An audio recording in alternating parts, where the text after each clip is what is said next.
নমস্কার, আগমনীর ক্লাসরুমে আপনাদের স্বাগত জানাই। আচ্ছা, আপনার ফোনে ধরুন আপনি খুব মনোযোগ দিয়ে কাজ করছেন, এমন সময় ফোনে একটা টং করে আওয়াজ হলো এবং স্ক্রিনের ওপরের দিকটা হয়তো কোনো মানে শপিং মলের লোগো বা ধরুন আপনি অনলাইন থেকে যে সমস্ত ডেলিভারি নেন সেসব ডেলিভারি অ্যাপের লোগো এই সমস্ত ফুটে উঠলো, বা অন্য কোনো জিনিসের ছবি, কোনো ইন্স্যুরেন্স কোম্পানি বা কিছুর একটা ছবিটাও মানে ফুটে উঠলো। আপনি হয়তো সামান্য তাকালেন, তাকিয়ে আবার নিজের কাজে ফিরে গেলেন। কখনো ভেবে দেখেছেন এই যে ক্রমশ লোগোগুলো আসছে আবার চলে যাচ্ছে, আবার আসছে আবার চলে যাচ্ছে, কেন এটা হচ্ছে? এবং সবসময় যে আসা মাত্র আপনি কিনছেন এমনটি নয়। তাহলে এটাকে কি বলছে? This is called attention economy. হ্যাঁ, আজকে আমাদের বিষয় এটাই, অ্যাটেনশন ইকোনমি। এই যে ক্রমশ টং করে একটা আওয়াজ হচ্ছে এবং আপনার স্ক্রিনের কোনায় একটা ছোট্ট করে বিষয়টা আসছে, এটা আমাদের ব্রেনে গিয়ে হ্যামার করছে যে আমি কয়েকদিন হচ্ছে শপিং করিনি বা কয়েকদিন হয়েছে ডেলিভারি নিইনি। হ্যাঁ, তার মানে আমাকে এটা এখন আমার এটা করলে ভালো বা করা উচিত। মানে অনেক সময় দেখবেন যার ফলস্বরূপ হয়তো আপনার কোনোটা দরকার নেই, কিন্তু আপনি ওই একটা অভ্যেসের বশত ওই যে ওইটা বারবার শো করছে, তার মানে কি আপনার মাথায় ওটা হ্যামার করছে এবং আপনি ওই হ্যামারিংয়ের চোটেই দেখা গেল কিনে ফেললেন। তো 10 জনের মধ্যে যদি 3 জনকেও ওইভাবে আকৃষ্ট করা যায় কোনো প্রোডাক্টের দিকে, তো তাহলেও কোনো সেই কোম্পানি বেনিফিটেড হয়, কারণ এই 10 জনের তো তার কাছে আসার কথা ছিল না। তো সেখানে 10 জনের থেকে 3 জন যদি চলে আসেন তাহলে কোম্পানি বেনিফিটেড হচ্ছে। This is called attention economy. Attention economy কথাটা 1960 সালে হার্ভার্ড এ সিমন কথাটা বলেছিলেন। তিনি একজন অর্থনীতিবিদ। তিনি কিন্তু 1960 সালে, আবারও বলছি, এই অ্যাটেনশন ইকোনমি কথাটা বলেছিলেন। অর্থাৎ বলছেন যে কোনোভাবে হোক মানুষের অ্যাটেনশন নাও। অর্থাৎ কি, মানুষের অ্যাটেনশন নিতে নিতে কি হবে, মানুষ মানে মস্তিষ্ক দ্বারা চালিত যেহেতু হয়, সেহেতু দেখা যাবে তারা কি করবে, যে বাধ্য হবে পণ্যের দিকে তাকাতে বা প্রোডাক্টের দিকে তাকাতে, এবং তাদের মনে যে লিপ্সার তৈরি হবে সেই লিপ্সা তাকে বাধ্য করবে, তার মন আর মাথা তাকে বাধ্য করবে যে সেই জিনিসটা কিনতে। অর্থাৎ ইকোনমির ক্ষেত্রে এটা কিন্তু একটা গুরুত্বপূর্ণ বিষয়। অর্থাৎ কি না, এই ইকোনমির ক্ষেত্রে আমরা কি ইনভেস্ট করছি? টাকা নয়, এক্ষেত্রে আমরা আমাদের অ্যাটেনশন, আমাদের এনার্জি, আমাদের মাইন্ড সেটিং, আমাদের থট, এই সমস্ত বিষয়গুলো আমরা ইনভেস্ট করছি। আপনারা কি জানেন, আপনি যখন কোনো গুরুত্বপূর্ণ কাজ করবেন তখন যদি আপনি এই ধরনের একটা আওয়াজ আসে এবং আপনি ফ্র্যাকশন অফ সেকেন্ডের জন্য যদি মাইন্ডটা আপনি ওই দিকে নিয়ে যান এবং তারপর যখন আপনি আবার কাজটায় ফিরে যাচ্ছেন, আপনার কাজটাতে, তখন আপনার সেই আগের অবস্থায় মন বসানো, যেটা আমরা বলি, ওই কনসেন্ট্রেশনে যেতে 12 মিনিট সময় লাগে। অর্থাৎ পূর্বের কনসেন্ট্রেশনে আমাদের ফিরে যেতে কিন্তু 12 মিনিট, মানে ওই ফ্র্যাকশন অফ সেকেন্ডের দাম আমাদের 12 মিনিট দিয়ে চোকাতে হয়। তার মানে কি সাংঘাতিক জিনিস ভাবুন। তাহলে এবার সার্কুলার ইকোনমির ডেফিনিশনটা একটু বলে নিই। সার্কুলার ইকোনমির ডেফিনেশন কি না, সার্কুলার ইকোনমি হচ্ছে এমন একটা কনসেপ্ট যেটা কি করবে, আমাদের অ্যাটেনশনটাকে ব্যবহার করে আমাদের রিসোর্সের চাহিদা তৈরি করবে, মার্কেট তৈরি করবে এবং কোনো ব্র্যান্ডকে কি করবে, প্রফিটের জায়গায় নিয়ে যাবে। এটা হচ্ছে অ্যাটেনশন ইকোনমি। তো অ্যাটেনশন ইকোনমি কিন্তু 60s যখন হার্বার্টে সিমন বলেছিলেন, তখন আমরা খুব যে গ্রহণ করতে পেরেছিলাম তা নয়, বহু ক্ষেত্রেই আমাদের মনে হয়েছিল যে এটা পরীক্ষা নিরীক্ষার স্তরেই সীমাবদ্ধ, কারণ বাস্তবিক এর খুব বেশি মানে গুরুত্ব নেই। হ্যাঁ, একমাত্র ওই টুকটাক দু একটা ক্ষেত্র ছাড়া এর গুরুত্ব নেই। কিন্তু এই অ্যাটেনশন ইকোনমিটা আমরা খুব ভালো বুঝতে পারলাম যখন চলে এলো আমাদের ইন্টারনেট। আরও স্পেসিফিক্যালি বলতে গেলে বলা যেতে পারে যখন আমাদের হাতে এই স্মার্টফোনগুলো উঠে এলো, তখন কিন্তু আমরা অ্যাটেনশন ইকোনমিটা আরও ভালো করে বুঝতে পেরে গেলাম। এবার চলে আসি যে অ্যাটেনশন ইকোনমি তাহলে থিওরিটা কি, মূল থিওরিটা অ্যাটেনশন ইকোনমির কি।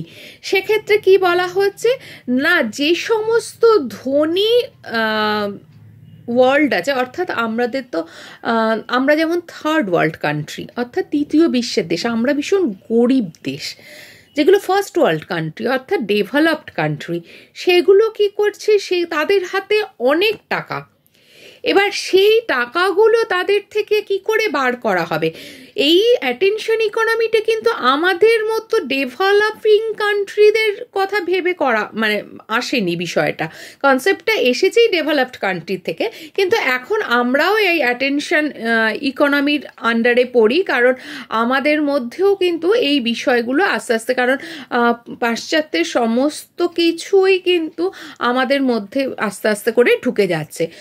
তো এখন আমরাও প্রচুর শপিং, এদিক ওদিক এই সমস্ত বিষয় নিয়ে অনেকটাই আগ্রহী। তো যাই হোক, তো সেখানে কি বলা হচ্ছে যে যাদের কাছে প্রচুর ওয়েলথ আছে, আমি রিসোর্স বলছি না, কিন্তু ওয়েলথ আছে অর্থাৎ সম্পদ, অর্থাৎ এই সম্পদ মানে হচ্ছে টাকা, যাদের কাছে প্রচুর টাকা আছে তাদের থেকে টাকা কিন্তু বার করে আনা হয় এই অ্যাটেনশনের মাধ্যমে। অর্থাৎ তাকে যদি সমানে হ্যামার করা হয় যে বাজারে এটা এসেছে, ওটা এসেছে, এই প্রোডাক্টটা লঞ্চ করেছে, এই প্রোডাক্টটা ভালো, এটা কিছু, তাহলে কি করবে, একটা সময়ের পর তার মনে হবে আমি এটা চাই, আমার এটা কিনতে হবে। এর ফলে কি হবে, বাজারে একটা টাকার সার্কুলেশন তৈরি হবে, তার ফলে কি হবে, ইকোনমিক বেনিফিট হবে। ঠিক আছে, এবং সোশ্যাল স্ট্রাকচারও আস্তে আস্তে করে চেঞ্জ হতে থাকবে, কারণ যেহেতু সোশ্যাল নিডস ইকোনমির সাথে অনেকটাই জড়িত, এবং যেহেতু যাকে আমরা এক কথায় সোশিও ইকোনমিক স্ট্রাকচারের জন্য বলে থাকি, তো সুতরাং সামাজিক অবস্থা কিন্তু অনেকটাই অর্থনীতির কারণে কিন্তু চেঞ্জ করে যায়। তো এক্ষেত্রে আমরা জিনিস কিনছি, অর্থাৎ কি দিয়ে, আবারও বলছি, এক্ষেত্রে কিন্তু অ্যাটেনশন ইকোনমির ক্ষেত্রে জিনিস কিনছি মানে কিন্তু শুধু টাকা দিয়ে কিনছি না, আমাদের অ্যাটেনশনটাও কিন্তু ওর মধ্যে রয়েছে, এনার্জিটাও রয়েছে ওর সঙ্গে। তাহলে এর দাম ধরলে কতটা টাকা দিচ্ছি প্লাস কতটা অ্যাটেনশন দিচ্ছি প্লাস কতটা এনার্জি দিচ্ছি, টোটালটা করে এটার দাম। ঠিক আছে, নেক্সট সুবিধা কি, যে না বাজারে একটা টাকার সার্কুলেশন হচ্ছে, নেক্সট হচ্ছে সোশ্যাল চেঞ্জেস আসছে, এগুলো হচ্ছে সুবিধা।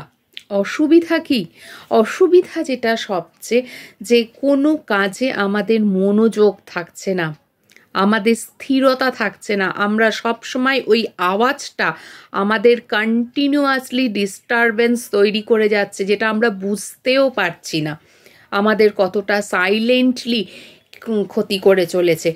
নেক্সট কি, নেক্সট হচ্ছে যে আমাদের সাইলেন্টলি সোশ্যাল ডিস্টারবেন্স ক্রিয়েট করছে কি না, ধরুন এখন আপনার কাছে হয়তো টাকা নেই যে আপনার একটা শপিং মলে গিয়ে কথার কথা বলছি, ধরুন জলের বোতল বা জামা কাপড় কিনবেন, আপনার সেই টাকাটা নেই, কিন্তু কন্টিনিউয়াস আপনার স্ক্রিনের পাশে যেহেতু ওইটা রয়েছে, আপনার একটা অস্বস্তি তৈরি করছে, ইস যদি টাকাটা থাকতো তাহলে আমি জামাটা কিনে নিয়ে আসতাম, ইস যদি টাকাটা থাকতো আমি জলের বোতলটা নিয়ে আসতাম। তার মানে কি, আপনার ভেতরে একটা অস্বস্তি তৈরি করছে। এই অস্বস্তিটা শুধু আপনার একার মধ্যে নয়, সমাজের সর্বস্তরের মানুষের মধ্যে তৈরি করছে। সুতরাং কি হচ্ছে, একটা সামাজিক অস্থিরতা তৈরি করছে, যেই অস্থিরতা কিন্তু মানুষকে নেগেটিভ দিকেও চালিত করতে পারে। তো এটা হচ্ছে অ্যাটেনশন ইকোনমির নেগেটিভ দিক। এবার আসি অ্যাটেনশন কারেন্সি কি। ওই যে একটু আগে বললাম যে অ্যাটেনশন ইকোনমির ক্ষেত্রে যখন আমরা জিনিস কিনছি তখন আমরা কি করছি, আমরা অ্যাটেনশন দিচ্ছি, আমরা এনার্জি দিচ্ছি, প্লাস আমাদের মানি দিচ্ছি। এই তিনটেকে মিলিয়ে অ্যাটেনশন কারেন্সি। অর্থাৎ কি না, যখন এই ধরনের সিচুয়েশনে বাধ্য হয়ে আমরা কোনো জিনিস কিনছি তখন তার মূল্য আমরা হয়তো ধরুন কোনো জিনিস 1000 টাকা দিয়ে কিনেছি, আমরা সেটার দাম 1000 টাকা বলবো, কিন্তু অর্থনীতিবিদরা বা মনোবিজ্ঞানীরা কিন্তু এটাকে 1000 টাকা বলবে না। 1000 টাকা প্লাস আপনার কতটা অ্যাটেনশন গেছে, সেই অ্যাটেনশন প্লাস আপনার কতটা এনার্জি গেছে, তো সেই এনার্জিটা। তো সুতরাং বুঝতে পাচ্ছেন আমরা অ্যাটেনশন ইকোনমির মাধ্যমে কি ভালো দিক আর কি খারাপ দিক গেইন করছি। তো আমার মনে হয় ভালো দিকটা শুধুমাত্র যারা বড় বড় ব্যবসায়ী এক্ষেত্রে তারাই গেইন করছেন, আমরা কিন্তু আলটিমেট নেগেটিভ দিকেই যাচ্ছি। তাই যদি মনে হয় যে আমরা এর মাধ্যমেই নেগেটিভ দিকে যাচ্ছি, তাহলে বা কতটা ব্র্যান্ডেড কোম্পানিগুলো প্রফিট করছে এই বিষয়ে আপনাদের যা মতামত তা আপনারা কমেন্ট বক্সে জানাবেন। আজকের বিষয়টা যদি একটু নতুনত্ব লাগে, ভালো লাগে, তাহলে লাইক করবেন, শেয়ার করবেন। আর যারা নতুন দেখছেন বা অনেকেই দেখছেন হয়তো সাবস্ক্রাইব না করে, তারা প্লিজ চ্যানেলটাকে সাবস্ক্রাইব করে নেবেন এবং নতুন নতুন ভিডিও পাওয়ার জন্য বেল আইকনটি টিপে রাখবেন। তো চলুন, আশা করি আজকে আমরা বোঝাতে পারলাম যে আমাদের অ্যাটেনশনটা কত গুরুত্বপূর্ণ পৃথিবীর কাছে। তো প্লিজ সচেতন হন, সুস্থ থাকুন, ভালো থাকুন। দেখা হবে ক্লাসরুমের পরের একটা নতুন বিষয়। নমস্কার।